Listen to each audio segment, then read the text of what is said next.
I will add unit tests and integration tests that will increase test coverage for services, controllers, and exception handling to ensure reliability. Add unit and integration tests. Okay, I will go with this part.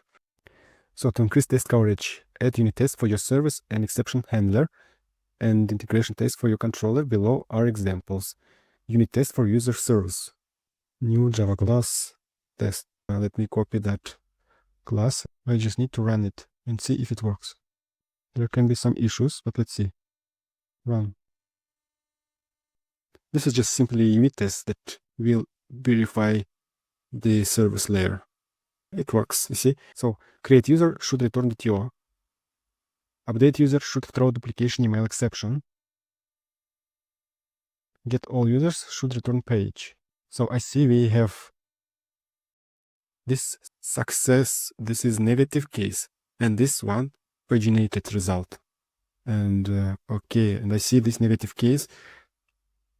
What it does, it throws an exception, duplicate email exception, and where we have that, validate email uniqueness, duplicate email detected.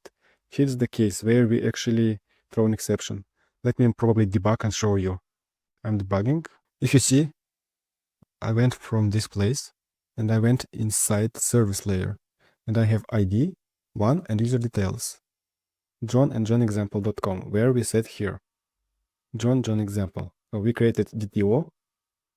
We mapped to the entity. After that, we are mocking find by email. So that means that when this method will be called, then we should return this existing user, and no query will be executed on DB side. This is find email. If you will see, this is repository is null.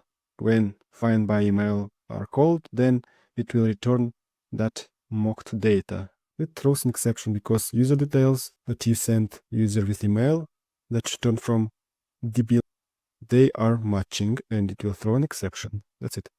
This is production ready code. Subscribe.